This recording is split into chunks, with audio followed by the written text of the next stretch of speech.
특종입니다. 일본의 이 남자 역시 뜻밖의 장소에서 의문의 죽음을 맞이했는데요. 1994년 4월 23일 도쿄의 이노카시라 공원에서 한 청소부는 쓰레기통을 보고 기겁을 하고 만 쓰레기통에 버려진 비닐 봉지 속에 토막난 사람의 발목이 들어있었기 때문입니다.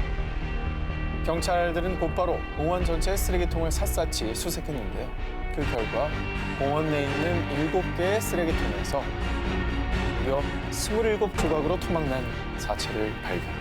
하지만 이 27조각은 전체 시신의 3분의 1에 불과했습니다. 피해자의 머리와 몸통 일부는 아무리 찾아도 보이지 않았는데요. 아니 근데 일단은 너무 잔인하거든요. 이건 정말 원한 관계라고 볼 수밖에 없는데요. 네. 저렇게까지 할 필요가 있습니까? 자, 이토록 잔인하게 살해당한 피해자 일단 누구일까요? 네. 경찰은 피해자의 손발과 남아있는 지문 또 DNA를 통해 간신히 신원을 확인할 수 있었습니다. 자, 피해자는 바로 35세 1급 건축사 카와무라 세이치. 이 남자의 죽음을 둘러싼 풀리지 않는 의문점. 대체 누가 어떤 원한이 있어 이런 짓을 저질렀을까? 그리고 그의 사체가 너무나도 일정하게 약 20cm 길이로 토막나 있었는데 공원 쓰레기통 투입구의 크기와 꼭 맞게 잘린다는 점. 이게 미리 유기할 곳까지 다 계획을 해놨다는 거죠. 또한 사체의 혈액은 한 방울도 남김없이 완전히 빠진 상태.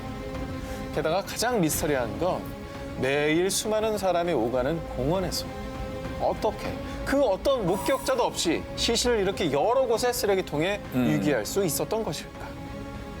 그런데 6개월 후 단서 하나를 찾게 됐는데 사건 당일 공원 근처 편의점에서 쓰레기 봉투를 구입한 남자 2명이 있었다는 겁니다. 자, 곧바로 경찰은 목격담을 토대로 제작한 몽따주를 도쿄 시내 전역에 배포했지만 이 역시 범인을 찾을 수는 없었습니다. 미치도록 찾고 싶었다 범죄 재구성 19 11일 공개합니다. 사라진 소녀들의 시그널. 2014년 3월 29일 네덜란드인 두 친구 22살 리잔과 21살 크리스. 두 친구는 파나마의 보케테로 여행을 떠났습니다. 울창한 자연에 반한 두 친구. 그래서 홈스테이 가족이 키우는 개 블루와 함께 하이킹을 하러 갔는데요.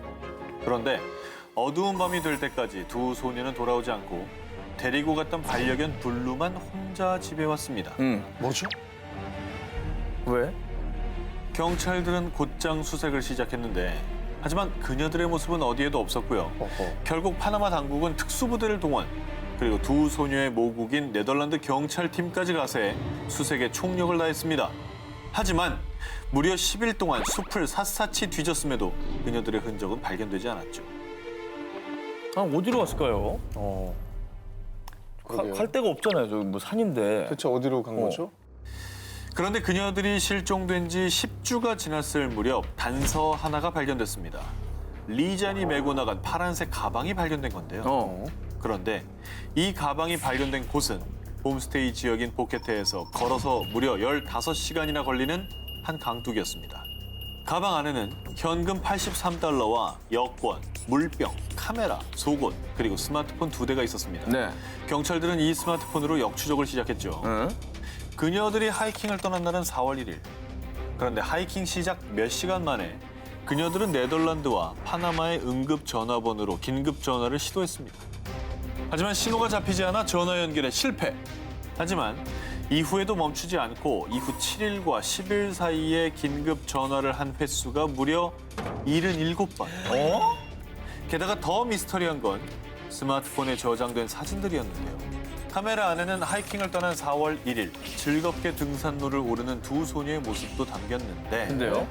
실종된 지 일주일 뒤인 4월 8일 새벽 1시부터 4시 사이에 2분 간격으로 깜깜한 숲속에서 플래시를 터뜨려 찍은 사진이 90여 장. 그리고 그 사진 안에는 크리스로 추정되는 피 묻은 머리 사진까지. 어메. 그리고 2달 뒤엔 뼈 33개를 추가로 발견했는데 그중에 28개는 리잔의 것으로 밝혀졌다고 합니다. 그래서 경찰들은 그녀들이 깊은 숲속에서 야생동물의 습격을 당했을 것으로 추측했지만요. 하지만 발견된 뼈에선 동물의 흔적 하나 없이 마치 사람이 표백이라도 한 듯이 깨끗했다고 합니다. 그녀들에겐 대체 무슨 일이 있던 걸까요? 그 진실은 말 없는 두 소녀와 강아지 블루만이 알고 있을 겁니다. 미치도록 잡고 싶었다. 범죄 재구성 19, 12 공개. 콜롬비아판 의문의 데스노트. 2010년 8월 17일 콜롬비아 남서부의 마을 푸에르토 아시스를 발칵 뒤집은 사건이 발생했습니다. 3일 이내 동네를 떠나지 않을 때에는 살해하겠다. 자, 이렇게 얼굴책에 업로드된 한 글 때문이었는데요. 이 경고글과 함께 올라온 건 69명이나 되는 10대들의 이름. 처음에는 다들 누군가의 장난이 아닐까 하고 학부모, 학교, 경찰들도 별다른 주의를 기울이지 않았는데요. 그런데 SNS에 인터넷 살생부가 올라오기 이틀 전인 15일 오토바이를 타고 가다 의문의 총에 맞아 숨진 두 청소년의 이름이 리스트에 있었다는 것을 확인. 이 사실을 뒤늦게 발견한 경찰들은 20일 특별대책회의를 하는 등 비상이 걸렸고요. 사건의 심각성을 인지한 콜롬비아 당국에서도 인터넷 전문가를 포함한 특수팀을 꾸려 마을로 파견, 그리고 사건에 관련된 거라면 모든 제보를 받겠다며 330만 원 상당의 보상금까지 걸었습니다. 하지만 그 모든 총력전이 무색하게도 암살 리스트에 있던 19세 청년이 피살, 어머. 이어서 16세 소년이 다치는 사건이 발생하자 도시 전체가 패닉 상태에 빠졌죠. 와, 진짜 무서울 것 같은데요. 자, 그래서 일부 학부모들은 혹여 자신들이 타깃이 될까 자녀들을 도시 밖으로 피신시키기까지 했는데요. 뭐 사실 어떤 위험이 있을지 아, 모르니까 두렵죠. 당연하죠. 네. 동네를 장악하고 있던 로스 라스트로조스라는 갱 조직과 콜롬비아 무장혁명군 소행으로 범인을 추측하기도 했지만 그 어떤 정황도 단서도 없어 연결고리를 찾는 데는 실패. 단서가 너무 없어서 답답해요. 이게 뭐라도 하나 있으면은 그죠? 추측을 할 텐데. 네. 그러니까 말이죠. 어둠의 살인자, 어둠 속 암살 리스트, 협박자의 실체도 아니고 어떤 실마리도 잡히지 않은 이 사건. 부디 더는 피해가 발생하지 않기를 바랍니다. 미치도록 잡고 싶었다. 범죄의 재구성 19, 9위 공개합니다. 여대생 실종, 수상한 그날의 흔적. 2004년 2월 9일 미국 매사추세츠 주립대 간호학과에 재학 중이던 21살의 여대생 마우라 머레이가 의문의 실종을 당했습니다. 그런데 그녀는 다른 날과는 어딘가 좀 많이 다른 모습이었습니다. 그 수상한 행적을 지금 뒤쫓아 보겠습니다. 그녀는 오후 1시가 조금 넘은 시각 교수님께 가족 중 한 분이 돌아가셔서 일주일 동안 학교를 못 나올 것 같다라고 이메일을 보냈습니다. 하지만 실종 뒤 조사 결과 그런 일은 없었습니다. 그녀의 수상한 행적은 여기서 끝이 아니었습니다. 그날 3시 반 그녀는 자신의 차를 몰고 캠퍼스를 나갔고요. 그리고 10분 뒤인 3시 40분에 ATM기에서 $280를 인출한 것이 확인됩니다. 저렇게? 찍혔죠. 이때 CCTV 속 그녀는 혼자였고요. 그리고 그날 저녁 7시 30분 그녀는 뉴햄프셔주의 하버힐 112번 국도에서 운전 중 눈길에 미끄러졌는데요. 이때 지나가던 운전자가 도와주려고 하자 방금 보험사와 연락했습니다. 경찰 안 부르셔도 돼요. 라고 말했다고 합니다. 하지만 이 역시 조사 결과 그녀는 보험회사와 통화한 적이 없었습니다. 야, 이건 뭐죠? CCTV에도 지금 혼자 찍힌 모습뿐이고 네, 자, 그리고 일부러 도로에서 상황이 발생됐는데 경찰도 필요 없다. 그렇죠. 라고 거짓말하는 상황인 거잖아요. 그런데 7시 46분경 또 다른 목격자의 신고로 결국 경찰이 도착했을 때 마우라 머레이는 차만 남겨둔 채 휴대전화와 신용카드만 갖고 이미 사라진 상태. 이후 경찰은 수사에 박차를 가했지만 끝내 의문으로 남은 실종 사건이었습니다.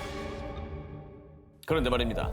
마우라 머레이가 실종된 지 8년 뒤인 2012년 아이디 112dirtb라는 한 유저가 너튜브에 동영상을 올리면서 이 사건이 주목받게 됩니다.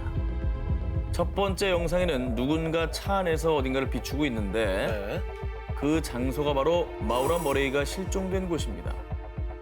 자, 두 번째 영상은 한 남성이 누군가를 조롱하듯 웃더니만 깜짝이야. 해피 애니버서리 기념일을 축하해라는 문장이 뜹니다. 이 영상이 올라온 날짜는 2012년 2월 9일. 그날은 마우라 머레이가 실종된 지 정확히 8년째 되는 날이었습니다. 아니, 그러면 저거 영상을 올린 사람이 네. 범인일 가능성이 좀 높은 거잖아. 아니면 뭐 정말로 뭔가 알고 있는 사람이거나. 자, 그리고 그 다음 영상 제목은 아예 마우라 머레이. 뭐야? 이 영상에는 브레튼 우즈 리조트 티켓 한 장이 있었는데 그 티켓에 찍힌 날짜는 그녀가 실종된 이틀 뒤인 2004년 2월 11일. 사람들은 이 영상을 보고 브레튼 우즈 리조트 근처에 안매장된 게 아닐까 하는 추측을 했다고 합니다. 충분히 가능한 추측이죠. 저거는 저 주변을 좀 다 파봐야 되는 거 아닙니까? 하지만 이 동영상을 업로드한 유저 알든 올슨을 잡았는데요. 아, 잡았어요? 당시 그는 정신질환을 앓고 있었고요. 이 사건과는 관련이 없다고 판단해 더 이상 수사는 하지 않았다고 합니다. 그녀는 대체 그날 어디로 가고 있었던 것일까요? 혹시 정말 누군가에게 협박을 받고 있었던 건 아닐까요? 정말 의문의 동영상은 그녀의 실종에 전혀 관계가 없는 걸까요? 미치도록 잡고 싶었다. 범죄 재구성 19 8일 공개합니다. 홍콩 밀실 살인의 전날. 2015년 5월 홍콩 마안산 버스 정류장에 서 있던 한 차량. 그런데 화창한 날씨에도 불구하고 와이퍼만 계속 움직이고 있었는데요. 이를 이상하게 여긴 한 행인이 차 안을 들여다봤는데 차 안에는 두 여인, 웡슈펑과 호리링 모녀가 숨져 있었습니다. 와이퍼를 움직이고 그런데 정말 미스터리한 건 누군가 차 안에 침입해 모녀를 살해한 흔적도 또 자살한 흔적도 찾을 수가 없었습니다. 그렇게 모녀의 사망 원인이 좀처럼 밝혀지지 않자 밀실살인으로 불리며 사건은 미궁 속에 빠졌는데요. 그런데 당신을 아내와 딸을 살해한 혐의로 체포합니다. 아니, 그러면 남편이 범인인 거예요? 놀랍게도 범인으로 지목된 사람은 숨진 아내의 남편 호킴선. 그는 홍콩 명문의 모 의대 마취과 부교수였는데요. 하지만 그에겐 너무나 분명한 알리바이가 있었습니다. 사건 당일 학교에서 실험하고 있었습니다. 그런데도 그가 범인인 이유. 자칫 미제 사건으로 남을 뻔한 이 사건은 모녀의 시신을 부검하면서 새 국면을 맞게 됩니다. 부검 결과 모녀의 사인은 일산화탄소 중독으로 인한 질식사. 하지만 차량 어디에도 일산화탄소가 새어나올 만한 정황이나 물건이 없었습니다. 수사가 다시 난관에 부딪히려는 그때 여기 요가볼이 왜 찌그러져 있지? 요가볼이 차량 트렁크에서 발견된 건데요. 이후 탐문 조사를 벌인 경찰은 충격적인 사실을 확인하게 됩니다. 그러고 보니 호킴선 교수가 요가볼에 가스를 넣고 있었어요. 오, 소름. 그렇습니다. 남편 호킴선은 요가볼에 일산화탄소를 넣고 마개를 없앤 뒤 아내와 딸이 타고 있는 차에 넣어둔 거죠. 즉 밀실 살인 트릭을 쓴 겁니다. 아니, 어떻게 아내랑 딸을 그렇게 죽일 수가 있어요? 야, 진짜 정말 저 진짜 사람이야? 어휴, 인두껍을 쓴 진짜 악마네요. 아니 근데 왜 죽인 겁니까? 왜? 그 이유 좀 얘기해 주세요. 사실 남편 호킴선은 자신의 제자이자 딸의 과외 선생인 한 여성과 불륜 관계였는데요. 이 사실을 알고 있던 아내에게 이혼을 요구했지만 거절당하자 살해하기로 한 겁니다. 그런데 모든 사실이 밝혀졌음에도 우울증을 앓는 아내가 딸과 자살한 거다. 자신은 모르는 일이다. 라며 끝까지 뻔뻔하고 이 추악한 변명을 했다고 합니다.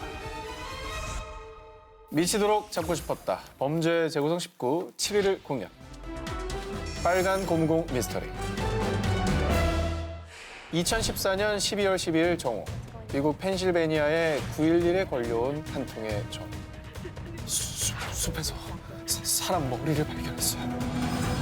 자, 이 끔찍한 광경이 목격된 곳은 펜실베니아 북서쪽에서 약 40km 떨어진 숲. 현장에서 발견된 머리를 본 경찰은 충격과 공포 그 자체였습니다. 안구가 있어야 할 곳에 빨간 곰공 2개가 대신 채워져 있었던 건데요. 각막 밀매 뭐 이런 거 아니에요? 자, 안구를 밀매했다. 안구를 안구 적출해서 적출해가지고, 예. 그걸 밀매한다. 장기 밀매처럼. 자, 이 사건은 펜실베니아에서 일하는 기이한 사건으로 불리면서 미 전역을 충격과 공포에 몰아넣었습니다. 자, 부검을 담당한 FBI와 치과 의사의 소견에 따르면요. 50대의 백인 여성이며 펜실베니아에서 거주하지 않았다고 결론을 내렸는데요. 어. 하지만 이 이상 여성의 신원이 더 이상 밝혀지지 않고 사건은 여전히 오리무중인 상태. 아니 그러니까 DNA 검사하면은 나오지 않습니까? DNA 검사 안 해봤어요? 정말 안타깝게도 DNA 검사가 다소 어려웠는데요. 왜요? 그 이유는 범인이 완전 범죄를 위해서 약품으로 머리에 방부 처리를 했기 때문입니다. 이 사람은 이거는 완전히 계획한 거네요. 완전 계획범죄죠 이거. 완전 나쁜 놈이네. 자, 그리고 수사 과정에서 밝혀진 또 하나의 단서. 미국의 저명한 병리학자 사이를 웨흐트의 엑스레이 결과인데요. 7개의 뼈로 이루어진 척추의 맨 윗부분인 경추가 저렇게 사라져 있는 것이 보이죠? 경추가 없네요. 왜 사라졌어요? 경추는 왜 사라진 거예요? 특히 목 부분의 깔끔한 절단면은 시체를 주로 다루는 직업군의 소행으로 일단 보인다고 합니다.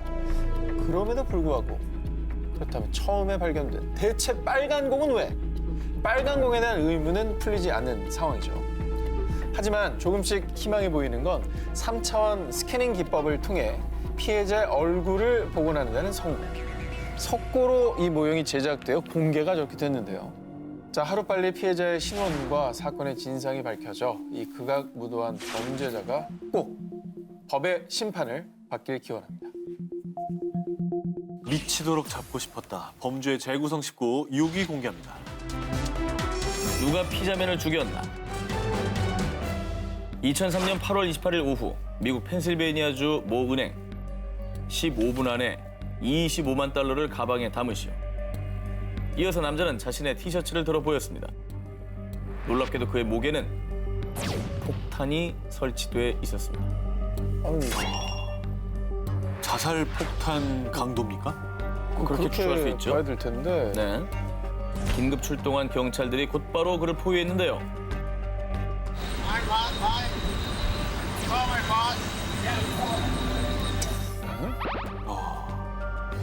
이후에 경찰은 폭발물 처리반을 불렀지만요. 남자는 결국 그 자리에서 처참히 죽음을 맞이하고 맙니다. 아니 이게 무슨 일이에요 이게? 정말 영화 소우에서나 나올 법한 너무 잔인한데요. 너무 잔인한 이 수법인데요. 조사에서 밝혀진 남자의 정체는 평범한 피자 배달원 브라이언 웰스였습니다. 그의 차량에서 발견된 의문의 문서, 창구 직원에게 요구 조건이 적힌 쪽지를 건넬 것, 돈이 담긴 가방을 들고 다음 지시문을 찾을 것, 이런 범행 지시사항이 상세히 적혀 있었습니다. 웰스는 자신의 말대로 인질이었던 걸로 추정됐지만 그러나 그는 이미 사망한 상태. 그렇게 사건은 미궁으로 빠졌습니다. 그런데 사건 발생 한 달 뒤 빌 로드스타인이라는 남성이 자신의 집 냉동고에 시체가 있다고 신고한 건데요. 그리고 자신의 전 여자친구였던 메조리 암스트롱이 자신의 동거남이었던 제임스 로든을 살해했다고 증언. 그런데 2005년 4월 메조리 암스트롱에게서 뜻밖의 증언이 나오기 시작합니다. 바로 2년 전에 발생한 은행 강도 사건의 진범이 자신을 신고한 빌 로드스타인이며 폭탄으로 죽은 피자 배달원 웰스는 인질이 아니라 공범이었다고 밝힌 것입니다. 자, 그런데 그녀가 지목한 주도자 빌 로드스타인은 암스트롱이 증언하기 10달 전 림프암으로 이미 사망한 상태였습니다. 결국에는 진상을 알 수 없게 된 거네요. 그렇죠. 그 여자의 말만 그냥 믿을 수는 없는 거 아니에요? 그렇죠. 그렇기도 하네요. 그리고 이번엔 마약 판매상인 케네스 반스의 등장으로 새로운 국면을 맞이하게 되는데요. 이 모든 사건이 암스트롱의 계획에서 비롯된 것이라고 밝힌 것입니다.